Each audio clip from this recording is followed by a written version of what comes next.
Smart Bangladesh গড়ার অঙ্গীকারে ৭,৯৭,০০০ কোটি টাকার বাজেট, প্রবৃদ্ধির লক্ষ্য ৬.৭৫। গাড়ি, এসি, ইন্টারনেট সহ বিলাসী পণ্যের দাম বাড়ছে, সস্তায় মিলবে জীবন রক্ষাকারী ওষুধ ও গুঁড়ো দুধ। ১৫% কর দিয়ে কালো টাকা সাদা করার সুযোগ, কর্পোরেট কর শর্ত সাপেক্ষে ২.৫% কমানোর প্রস্তাব।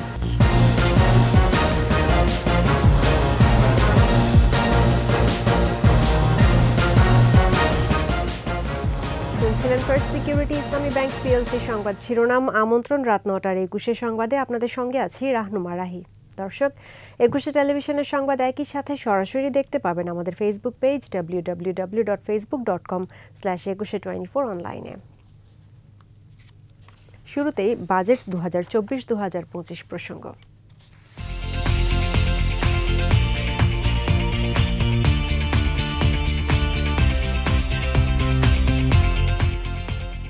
স্মার্ট বাংলাদেশ গড়ার অঙ্গীকারে নতুন অর্থ বছরে ৭,৯৭,০০০ কোটি টাকার বাজেট প্রস্তাব করলেন অর্থমন্ত্রী আবুল হাসান মাহমুদ আলী। নতুন বাজেটে প্রায় ৫,০৭,০০০ কোটি টাকাই যাচ্ছে পরিচালন খাতে। উন্নয়নে বরাদ্দ ২,৮১,০০০ কোটি টাকা। বাজেটের রাজস্ব আয়ের লক্ষ্যমাত্রা ধরা হয়েছে ৫,৪৫,৪০০ কোটি টাকা, আর প্রবৃদ্ধি অর্জনের লক্ষ্যমাত্রা ৬.৭৫%। তৌহিদুর রহমানের রিপোর্ট। আওয়ামী লীগ সরকারের টানা চতুর্থ মেয়াদের প্রথম বাজেট। বিকেল ৩টার কিছু আগে সংসদ নেতা ও প্রধানমন্ত্রী শেখ হাসিনার সাথে জাতীয় সংসদে প্রবেশ করেন অর্থমন্ত্রী আবুল হাসান মাহমুদ আলী। দিনের কর্মসূচি অনুযায়ী স্পিকার ডক্টর শিরিন শারমিন চৌধুরীর কাছে ২০২৪-২৫ অর্থ বছরের বাজেট উপস্থাপনের অনুমতি চান অর্থমন্ত্রী। ২০২৪-২৫ অর্থ বছরের প্রস্তাবিত বাজেট এই মহান সংসদে উপস্থাপনের অনুমতি প্রার্থনা করছি। মাননীয় স্পিকার, আপনাকে ধন্যবাদ। ধন্যবাদ মাননীয় মন্ত্রী, আপনাকে অনুমতি দেয়া হলো। পরে বাংলাদেশের ৫৩তম এবং অর্থমন্ত্রী হিসেবে নিজের প্রথম বাজেট উপস্থাপন করেন আবুল হাসান মাহমুদ আলী, যার আকার রেকর্ড ৭,৯৭,০০০ কোটি টাকা। আওয়ামী লীগের নির্বাচনী ইশতেহার অনুযায়ী সুখী, সমৃদ্ধ, উন্নত ও স্মার্ট বাংলাদেশ বিনির্মাণের অঙ্গীকারে প্রস্তাবিত বাজেটে পরিচালন ব্যয় ধরা হয়েছে ৫,০৬,৯৭১ কোটি টাকা, আর বার্ষিক উন্নয়ন কর্মসূচি এডিপি সহ উন্নয়ন খাতে মোট ব্যয় বরাদ্দ ২,৮১,৪৫৩ কোটি টাকা। এমন কল্যাণের দ্বার উন্মোচিত হবে যেখানে প্রতিটি মানুষের সুখী ও সম্মানজনক জীবনের ন্যূনতম নিশ্চয়তা থাকবে। রেকর্ড ব্যয়ের লক্ষ্যমাত্রা বাস্তবায়নে ৫,৪৫,৪০০ কোটি টাকা আয় করতে চান অর্থমন্ত্রী। এর মধ্যে এনবিআর এর লক্ষ্যমাত্রা ৪,৮০,০০০ কোটি টাকা। এনবিআর বহির্ভূত কর থেকে আসবে ১৫,০০০ কোটি টাকা এবং কর ব্যতীত অন্যান্য খাত থেকে প্রত্যাশা করা হচ্ছে ৪৬,০০০ কোটি টাকা। রাজস্ব লক্ষ্যমাত্রা পূরণ হলেও অনুদান বাদে ঘাটতি থাকছে ২,৫৬,০০০ কোটি টাকা, যা মোট জিডিপির ৪.৬%। এবারও ঘাটতি পূরণ হবে দেশি বিদেশি ঋণে। বিদেশ থেকে ১,২৭,২০০ কোটি টাকা ও ১,৩৭,৫০০ কোটি টাকা নেওয়া হবে ব্যাংক ব্যবস্থা থেকে। সঞ্চয়পত্র বিক্রির লক্ষ্য ১৫,৪০০ কোটি টাকা। উন্নয়ন সহযোগীরা ভর্তুকি কমানোর পরামর্শ দিলেও ভর্তুকি ও প্রণোদনা খাতে বরাদ্দ থাকছে ১,২০,৫৮৫ কোটি টাকা, আর সুদ পরিশোধে ব্যয় হবে ১,১৩,৫০০ কোটি টাকা। নতুন বাজেট বাস্তবায়ন হলে ৬.৭৫% জিডিপি প্রবৃদ্ধির আশা করেন অর্থমন্ত্রী। নির্বাচনী ইশতেহারে আমরা মোট ১১টি বিষয়ে বিশেষ অগ্রাধিকার দিয়েছি, যার মধ্যে রয়েছে দ্রব্যমূল্য সকলের ক্রয় ক্ষমতার মধ্যে রাখার জন্য সর্বাত্মক প্রচেষ্টা চালিয়ে যাওয়া, আর মূল্যস্ফীতি ৬.৫% নামিয়ে আনার প্রত্যাশা করছেন তিনি। উচ্চ মূল্যস্ফীতি হ্রাস করা এবং জ্বালানি নিরাপত্তা নিশ্চিত করা, এই সব কিছুর মধ্যে সরকারের ভিশন 41 বাস্তবায়ন তথা স্মার্ট বাংলাদেশ গঠনেও প্রস্তাবিত বাজেট সহায়ক শক্তি হিসেবে কাজ করবে বলছেন অর্থমন্ত্রী। তৌহিদুর রহমান, ২১ টেলিভিশন, জাতীয় সংসদ প্রাঙ্গণ, ঢাকা।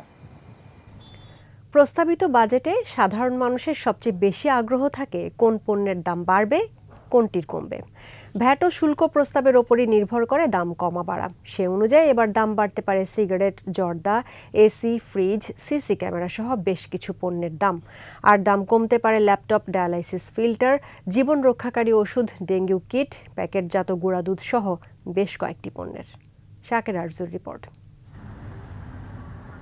বাজেটে এবার যে পরিমাণ পণ্যের দাম বাড়বে তার তুলনায় কম পণ্যেরই দাম কমবে।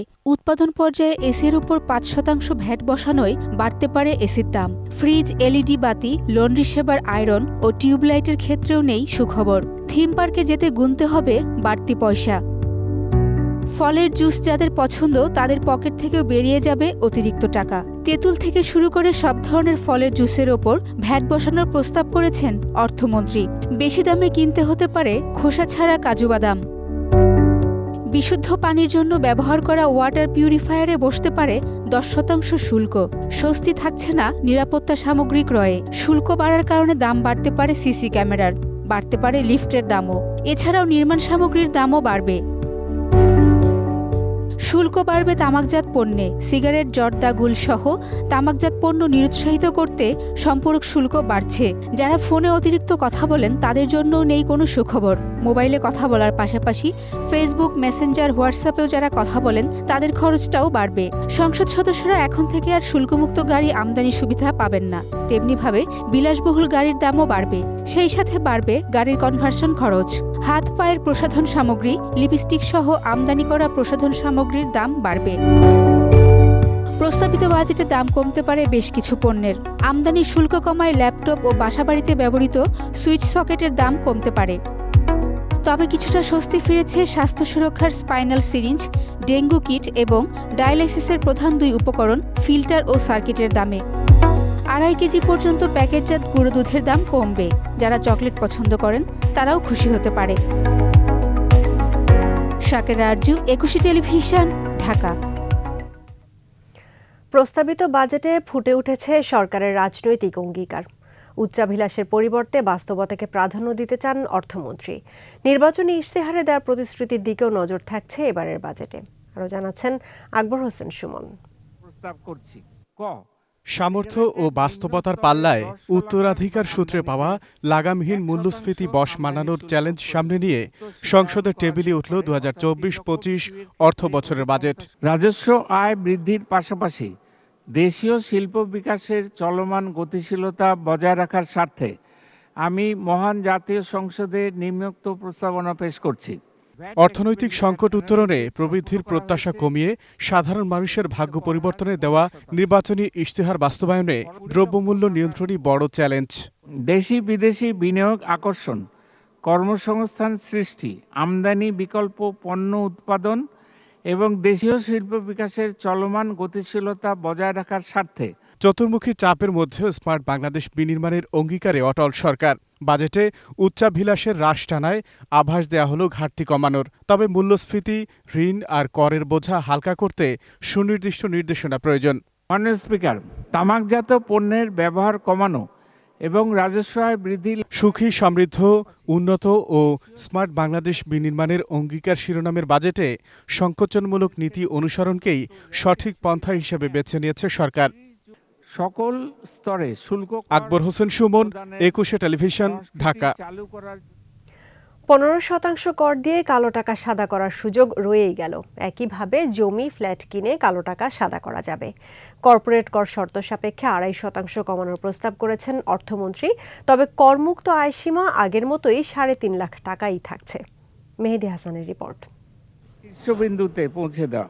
1 বছর ধরে 10% ঘরেই ছিল মূল্যস্ফীতি। এ কারণেই ব্যক্তিশ্রেণীর করমুক্ত আয়সীমা বাড়ানোর জোরালো দাবি ছিল। তবে প্রস্তাবিত বাজেটে করমুক্ত আয়সীমা আগের অর্থবছরের মতোই 3.5 লাখ টাকার প্রস্তাব করেছেন অর্থমন্ত্রী। নারী ও প্রবীণদের করমুক্ত আয়সীমা হবে 4 লাখ টাকা। ব্যক্তিশ্রেণীর করদাতাদের ক্ষেত্রে আগের মতোই সর্বনিম্ন আয়কর 5% থাকলেও সর্বোচ্চ কর হার 25% থেকে বাড়িয়ে 30% করা হয়েছে। তবে যারা কালো টাকা সাদা করতে চান আগামী অর্থবছরে তাদের দিতে হবে 15% কর। কিনতে পারবেন জমি ও ফ্ল্যাট। এদিকে কর্পোরেট কর শর্ত সাপেক্ষে 2.5% কমানো হয়েছে। তালিকাভুক্ত যেসব কোম্পানি পরিশোধিত মূলধনের 10%-এর বেশি শেয়ার আইপিওর মাধ্যমে হস্তান্তর করেছে তাদের কর হার 22.5%। 10% কম শেয়ার হস্তান্তরকারীদের কর হবে 25%। পুঁজিবাজারে তালিকাভুক্ত ও বহির্ভূত কোম্পানির কর হারের পার্থক্য আগের 7.5% থেকে কমিয়ে 5% নামিয়ে আনা হয়েছে। এদিকে এবারও রাজস্ব আদায়ে ভ্যাটের উপরে নির্ভরশীল হতে চান অর্থমন্ত্রী। ভ্যাট থেকে তিনি পেতে চান 1,82,783 কোটি টাকা। এছাড়া আয়কর, আমদানি শুল্ক, সম্পূরক শুল্ক, রপ্তানি শুল্ক, আবগারি শুল্ক ও বিবিধ শুল্ক সব মিলিয়ে জাতীয় রাজস্ব বোর্ডের টার্গেট 4,80,000 কোটি টাকা।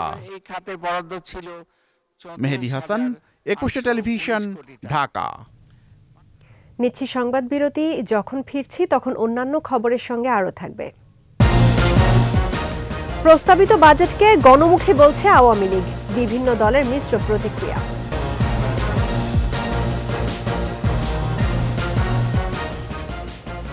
আবারও আমন্ত্রণ রাত 9টার 21 সংবাদে। সংকটকালে দেয়া নতুন অর্থ বছরের প্রস্তাবিত বাজেটকে গণমুখী বললেন আওয়ামী লীগের সংসদ সদস্যরা।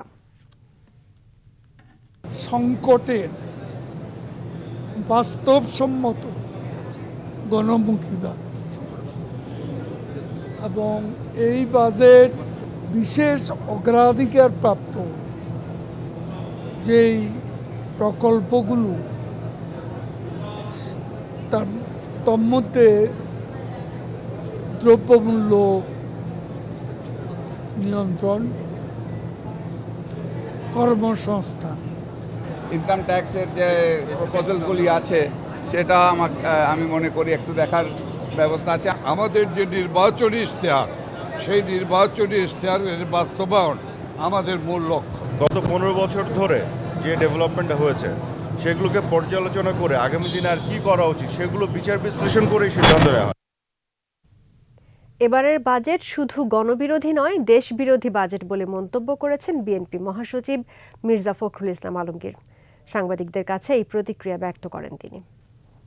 এই বাজেটে আপনার আয়ের চেয়ে ব্যয় অনেক বেশি এবং আপনার যে সমস্ত জায়গাগুলোতে আপনার আয়ের অংশ দেখানো হচ্ছে তাতে করে সাধারণ মানুষের উপরে এই সমস্ত বোঝাটা গিয়ে পড়ে যাচ্ছে এবং এই ব্যয়টা মেটানোর জন্য তারা যেটা করবে সেটাও সাধারণ মানুষের উপর গিয়েই পড়বে। সুতরাং এই বাজেটকে শুধুমাত্র তথাকথিত ভাষায় গণবিরোধী বলবো না, এটা আসলে বাংলাদেশ বিরোধী বাজেট হয়েছে। প্রস্তাবিত বাজেটের সমালোচনার পাশাপাশি কিছু পরামর্শও দিলেন জাতীয় পার্টি সহ অন্য রাজনৈতিক দলের এমপিরা। আমি বিশেষত্ব কোনো কিছু পাইনি। এখন যে বর্তমান অর্থনৈতিক পরিস্থিতি, যেটা আমাদের দেশের অর্থনৈতিক সংকট চলছে, যেখানেই যত রেয়াত দিক সর্বস্বভাবে আয় তারা বেশি করবার জন্য টার্গেট নিয়েছেন এবং বেশিরভাগটা আয় করবেন ওরা পরোক্ষ করের মাধ্যমে, যার ফলে সাধারণ জনগণের উপরে করের বোঝা বাড়বে। আমি খুব একটা আশাবাদী হইনি আর কি এই বাজেট দেখে আর কি। এমন কোনো সাহসী পদক্ষেপ আমরা দেখিনি যার মধ্য দিয়ে অর্থ পাচার, ব্যাংকিং খাতের রাজ্য থেকে শুরু করে যেমন দুর্নীতির প্রশ্ন আলোচনাই এর মধ্যে আসেনি। যে চেষ্টাগুলো বা উদ্যোগগুলো নেওয়া হয়েছে, বাজেটে বর্ণিত হয়েছে, সেই উদ্যোগগুলো সফল হবে, এটা আমাদের বিশ্বাস। এটা নির্ভর করবে বাজেটটা কতটুকু বাস্তবায়ন করা যায় তার উপরে। এবার বিকাশ ঈদ কেনাকাটার খবর।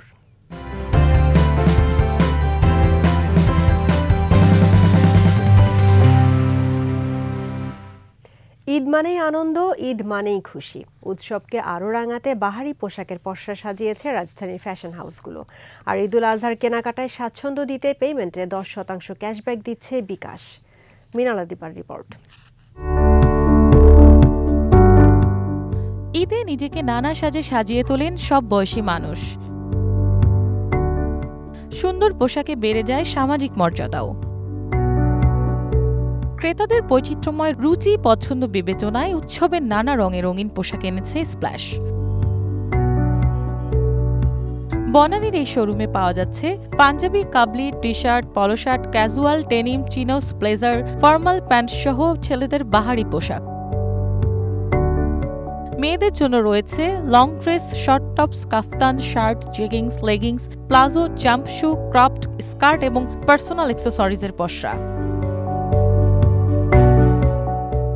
আমাদের অনেকগুলো কাপ্তান স্টাইল এসেছে, এবার নতুন স্টাইল। নর্মালি এগুলো হচ্ছে ঈদ উপলক্ষে এসেছে। দেন কিছু লং ড্রেস এসেছে, কিছু পার্টি ড্রেস আছে। ঈদের কেনাকাটায় বাড়তি আনন্দ দিচ্ছে বিকাশ। 10% ইনস্ট্যান্ট ক্যাশব্যাক হিসেবে দিনে 100 টাকা এবং ক্যাম্পেইন চলাকালে 200 টাকা পর্যন্ত ক্যাশব্যাক পাচ্ছেন ক্রেতারা। বিকাশ ক্যাম্পেইনটা হচ্ছে কাস্টমার পেমেন্টের মাধ্যমে 200 টাকা ক্যাশব্যাক পাবে। বিকাশ ক্যাম্পেইনটা চলার কারণে মোটামুটি ভালো রেসপন্স পাচ্ছি আমরা, যেক্ষেত্রে কাস্টমার একটা ইনস্ট্যান্ট ডিসকাউন্টের একটা ফ্যাসিলিটি পেয়ে যাচ্ছে, ইনস্ট্যান্ট একটা ক্যাশব্যাক পেয়ে যাচ্ছে, সেক্ষেত্রে আমাদের সেলটাও ভালো হচ্ছে। বিকাশের এমন উপহারে ক্রেতাদের মুখে হাসি। আমরা সবসময় কেনাকাটা করার ক্ষেত্রে একটু ডিসকাউন্ট বা একটু ছাড় পেতে পছন্দ করি, যে একটু কম হলে ভালো, আর সেক্ষেত্রে বিকাশ একটা ভালো নগদ অর্থ বহনের ঝামেলা না থাকায় বিকাশ পেমেন্টকেই বেশি সুবিধাজনক মনে করছেন তারা। অনেক সময় কিন্তু অনেক জায়গাতে কিন্তু ক্যাশ মানি ক্যারি করাটাও একটা ডিফিকাল্ট ব্যাপার, সেটার জন্য বিকাশ ইজ ভেরি গুড। নিরাপদ কেনাকাটায়ও বিকাশে আস্থা গ্রাহকদের। মিনালা দীপা, 21 টেলিভিশন, ঢাকা। এই ঈদে দেশ জুড়ে কেনাকাটার ফুর্তি হবে শুধু বিকাশে, সাথে ডিসকাউন্ট কুপন, ইনস্ট্যান্ট ক্যাশব্যাক। আর এরই সঙ্গে শেষ করছি রাত 9টার 21 সংবাদ। তবে যাবার আগে ফার্স্ট সিকিউরিটি ইসলামী ব্যাংক পিএলসি সংবাদ শিরোনামগুলো জানাবো আরও একবার। স্মার্ট বাংলাদেশ গড়ার অঙ্গীকারে 7,97,000 কোটি টাকার বাজেট, প্রবৃদ্ধির লক্ষ্য 6.75। গাড়ি, এসি, ইন্টারনেট সহ বিলাসী পণ্যের দাম বাড়ছে, সস্তায় মিলবে জীবন রক্ষাকারী ওষুধ ও গুঁড়ো দুধ। 15% কর দিয়ে কালো টাকা সাদা করার সুযোগ, কর্পোরেট কর শর্ত সাপেক্ষে 2.5% কমানোর প্রস্তাব।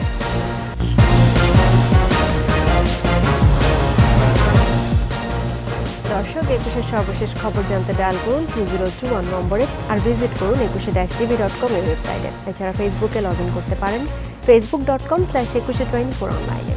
এতক্ষণ সঙ্গে থাকার জন্য ধন্যবাদ। আমাদের পরবর্তী সংবাদ আয়োজন রাত 11টায় দেখার আমন্ত্রণ রইল। স্বাস্থ্যবিধি মেনে চলুন, সুস্থ থাকুন, 21-এর সঙ্গেই থাকুন।